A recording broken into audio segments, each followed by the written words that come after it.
Hello दोस्तों, आप सभी का स्वागत है डीके जनरल स्टडीज़ में।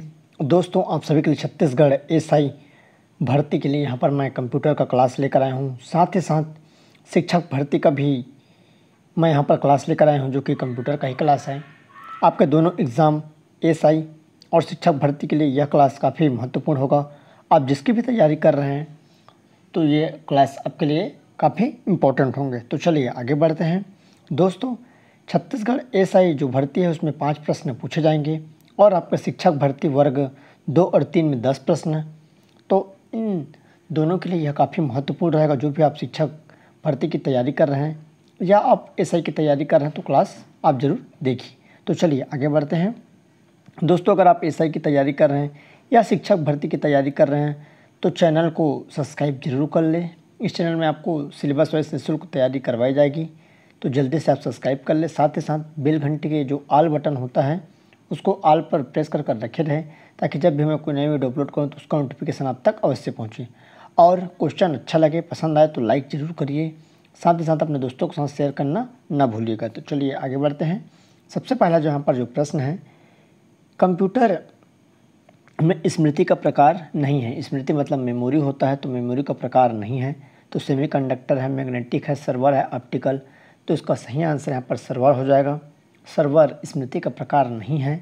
तो क्या है? सर्वर एक इलेक्ट्रॉनिक उपकरण है। अगला प्रश्न है, दूसरा नंबर क्वेश्चन है। मैं आपको यहाँ पर 25 प्रश्न बताऊँगा जो कि काफ़ी महत्वपूर्ण है। कंप्यूटर का बिल्ट इन मेमोरी क्या है? तो रोम है, प्रोम है, ई प्रोम या रैम। तो कंप्यूटर का बिल्ट इन मेमोरी रोम है, तो उसका सही आंसर रैंडम यहाँ पर रीड ओनली मेमोरी हो जाएगा इसका फुल फॉर्म। तो इसको आपको याद रखना है। तो इसका सही आंसर ए हो जाएगा। दूसरे नंबर का क्वेश्चन है, यहाँ पर जो दूसरे नंबर का क्वेश्चन का थोड़ा सा यहाँ पर मैं थ्योरी आपको बता देता हूँ। रोम एक स्थायी मेमोरी है। इसका प्रयोग मदरबोर्ड में बिल्ट इन मेमोरी के रूप में किया जाता है। रोम क्या है? एक स्थायी मेमोरी है। अगला है, इनमें से सबसे तेज़ मेमोरी कौन सी है? तो CD रोम, रैम, रजिस्टर या कैचे।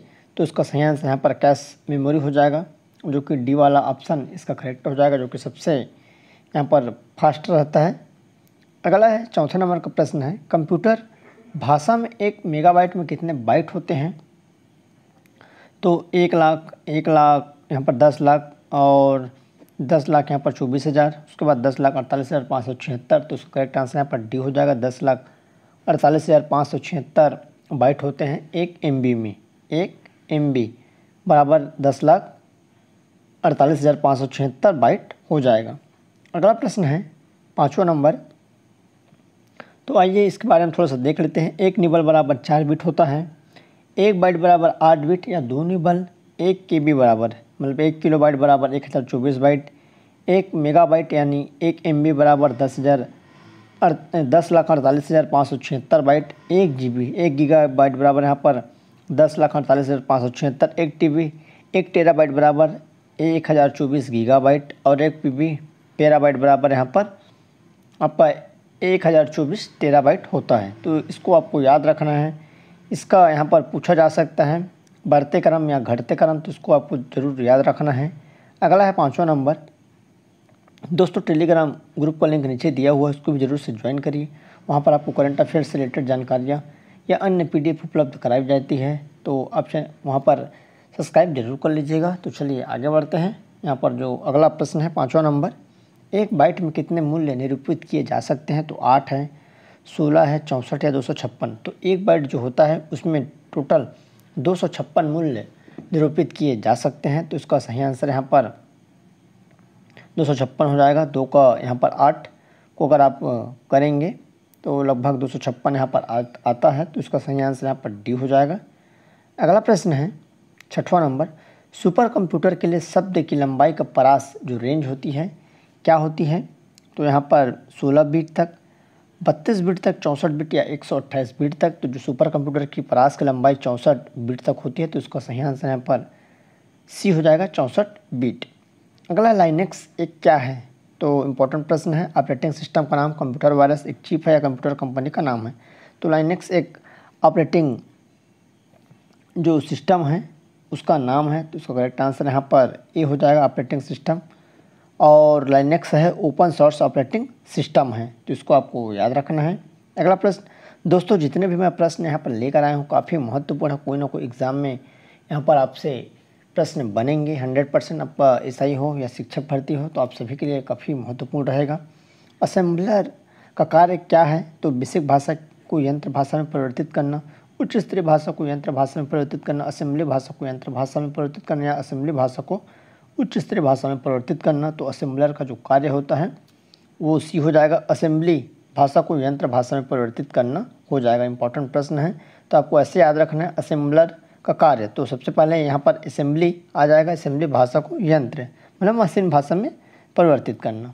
अगला है 9वां नंबर, एक कंप्यूटर प्रोग्राम जिसमें कंप्यूटर का प्रयोग करना आसान हो जाता है। ये प्रश्न काफ़ी महत्वपूर्ण है और बहुत सारे अभ्यर्थियों के लिए यह कन्फ्यूज़न वाला क्वेश्चन है। बहुत सारे अभ्यर्थी इसमें ए राइट मार के आते हैं, तो आइए मैं इसका आंसर बताता हूँ। एक कंप्यूटर प्रोग्राम जिसमें कंप्यूटर का प्रयोग करना आसान होता है, operating system, application program, network या यूटिलिटी सॉफ्टवेयर। तो इसका सही आंसर यहाँ पर डी हो जाएगा।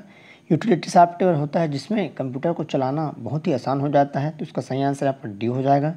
अगला है 10वां नंबर क्वेश्चन, कंप्यूटर के सभी भाग ठीक से कार्य कर रहे हैं तथा सिस्टम में लगे हुए हैं, यह किसके द्वारा सुनिश्चित किया जाता है? तो बूटिंग के द्वारा, प्रोसेसिंग के द्वारा, डेस्कटॉप के द्वारा या एडिटिंग के द्वारा।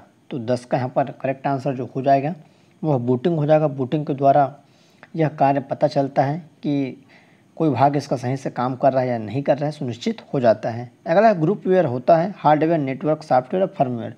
तो ग्रुप वेयर क्या है? सी सॉफ्टवेयर है, तो इसका सही आंसर यहाँ पर सी हो जाएगा।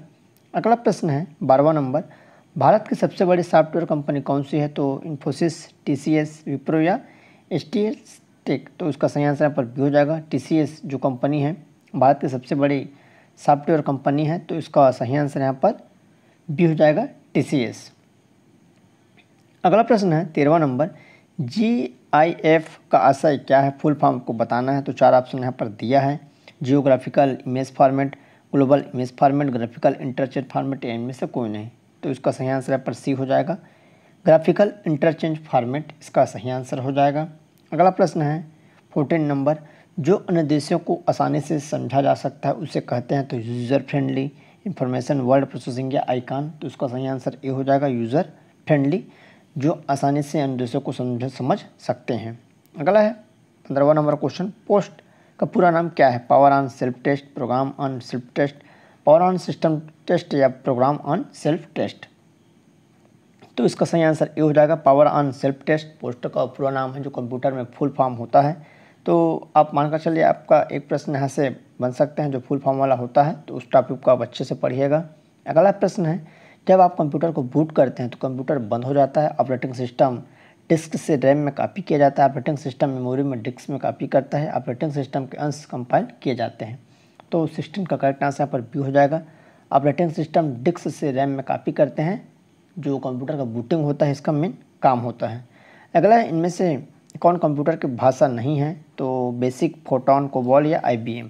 तो उसका करेक्ट आंसर यहाँ पर IBM हो जाएगा, डी हो जाएगा, जो कि IBM कंप्यूटर की भाषा नहीं है। इंटरनेशनल बिजनेस मशीन इस कंपनी का नाम है, एक कंपनी है। कोबोल कंप्यूटर भाषा है, फोटॉन भी है और बेसिक सभी भाषाएं हैं, और डी वाला ऑप्शन सही नहीं है। अगला है, लोगो भाषा का प्रयोग किया जाता है तो व्यवसाय में, गणित में, बच्चों की शिक्षा में, सरल भाषा लिखने में।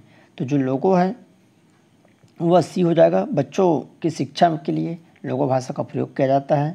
अगला प्रश्न है 19वां नंबर, फोटॉन भाषा का प्रयोग किया जाता है तो फोटो बनाने में, व्यवसाय में, गणित में या शिक्षा में। तो 19 का सही आंसर यहाँ पर गणित हो जाएगा, जो फोटॉन भाषा है उसका जो उपयोग होता है गणित बनाने में किया जाता है। अगला है 20वां नंबर, इंटरनेट में प्रयुक्त कंप्यूटर लैंग्वेज है तो जावा है, बेसिक, कोबॉल या पास्कल। तो इंटरनेट में जो प्रयुक्त लैंग्वेज है वो क्या हो जाएगा? तो 20 का करेक्ट आंसर यहाँ पर जावा हो जाएगा, 20 का करेक्ट आंसर ए जावा हो जाएगा। अगला है, ओरेकल क्या है? तो पेज मेकर सॉफ्टवेयर, एक हार्डवेयर, एक प्रचलन तंत्र या एक डेटाबेस सॉफ्टवेयर। तो जो किसका सही आंसर यहाँ पर डी हो जाएगा, एक डेटाबेस सॉफ्टवेयर है ओरेकल, तो इसका सही आंसर डी हो जाएगा।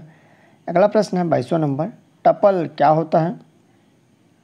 तो टपल का कॉलम है, 2 आयामी टेबल है, टेबल की एक रो या टेबल की एक कुंजी। तो टपल क्या है? तो उसका सही आंसर यहाँ पर 22 का सी हो जाएगा। टपल की एक रो है।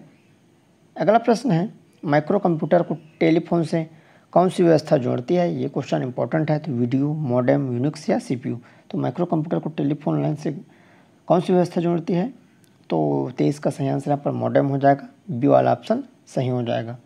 अगला प्रश्न है, जो कंप्यूटर के डिजिटल संकेत को एनालॉग संकेत में बदलकर टेलीफोन लाइन पर भेजता है वह क्या होता है? मॉडेम। तो इसका यह थोड़ा सा व्याख्या था। तो यहाँ पर प्रश्न भी बनाया जा सकता है, कंप्यूटर के डिजिटल संकेतों को एनालॉग संकेतों में बदलकर टेलीफोन लाइन पर कौन भेजता है? तो कौन भेजता है? मॉडेम भेजता है। निकनेट क्या है? तो निकनेट क्या है? एक अंतर्राष्ट्रीय नेटवर्क है, विशेष तार का बुना जाल, इंटरनेट का दूसरा नाम, भारत के प्रत्येक जिले को जोड़ने वाला नेटवर्क। तो निकनेट क्या है? तो इसका सही आंसर यहाँ पर डी हो जाएगा। भारत के प्रत्येक जिला को जोड़ने वाले नेटवर्क को निकनेट कहा जाता है। अगला प्रश्न है 25वां नंबर, संचार नेटवर्क जिसका प्रयोग बड़ी संस्थाओं द्वारा प्रादेशिक, राष्ट्रीय और वैश्विक स्तर में किया जाता है उसको कहते हैं या क्या कहलाता है? तो इसका सही आंसर लैन, वैन, मैन या वान। तो इसका करेक्ट आंसर यहाँ पर वान हो जाएगा। बी वाला ऑप्शन इसका सही हो जाएगा। वाइड एरिया नेटवर्क, जो कि बड़ा एरिया नेटवर्क होता है, तो इसका सही आंसर यहाँ पर बी हो जाएगा। तो दोस्तों इस तरह आपके लगभग 25 प्रश्न जो कि मोस्ट इंपॉर्टेंट है, आपके एग्ज़ाम में 100% यहाँ से क्वेश्चन बनेंगे। कोई भी एग्ज़ाम हो, आप जिसकी भी तैयारी करें जिसमें कंप्यूटर पूछा जाएगा तो आप अच्छे से तैयारी करिए और कंटिन्यू आप सभी के लिए क्लास आते रहेगा, चाहे शिक्षक भर्ती की हो या अन्य अदर एग्ज़ाम की। जो भी सामने एग्ज़ाम रहेगा उसका यहाँ पर क्लास आपको निःशुल्क देखने को मिलेगा। जो भी एसआई की तैयारी कर रहे हैं या शिक्षक भर्ती की तैयारी कर रहे हैं, चैनल को सब्सक्राइब जरूर कर ले और बेल घंटे के ऑल बटन है उसको भी प्रेस करना ना भूलेगा। दोस्तों के साथ शेयर जरूर करिए और वीडियो अच्छा लगे तो लाइक करना ना भूलिए। तो चलिए दोस्तों, धन्यवाद।